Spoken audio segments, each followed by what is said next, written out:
My name is Harry McGrath, and in this series of videos, I'll be guiding you through the operative technique of the anterior medial temporal lobectomy, designed by Dennis Spencer. These videos should support the material in the chapter, which was written by Harry McGrath, Alexander Ksenzowski, Yemisi Damisa, and Dennis Spencer. We'll start with a case. A 48-year-old right-handed female presented with medically intractable epilepsy, with onset of her seizures at the age of 16. Her aura consisted of generalized chills and an electric feeling.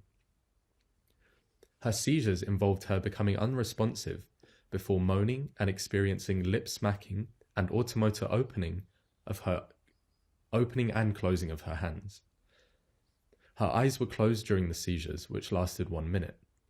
Post-ictally, she was then confused. Audiovisual EEG was concerning for bilateral onset or left-sided onset of her seizures. We then performed an intracranial study which demonstrated right mesial temporal onset, and a right temporal lobectomy was planned. Here is a coronal MR image depicting hippocampal sclerosis. The positioning of the patient and the opening of the craniotomy was described in detail in the presentation, so I won't go into detail here. For orientation purposes, the patient is supine on the operating table, with the head rotated contralaterally and the previous question mark incision from the intracranial study is exposed.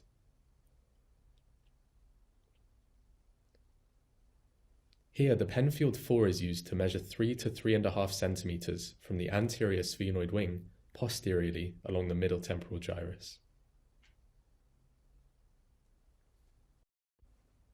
The superior temporal sulcus forms the superior boundary of the middle temporal gyrus dissection,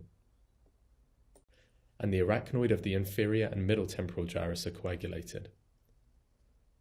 The ultrasonic aspirator is used to develop a perpendicular plane 2 centimeters deep, which is just lateral to the ventricular horn. The purpose here is to expose the arachnoid inferiorly, down at the middle fossa floor. Then, the arachnoid at the floor is coagulated and divided anteriorly towards the temporal pole. One then turns the attention to the lesser wing of the sphenoid, which can be seen anterior to the suction here.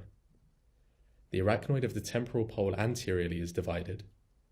This is continued to meet the arachnoid cut at the middle fossa floor, so that an en-bloc resection of temporal pole can be accomplished.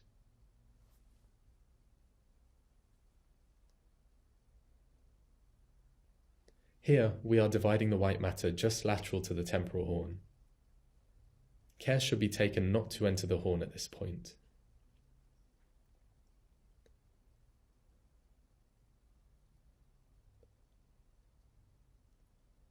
The temporal pole is freed and elevated before being removed en bloc.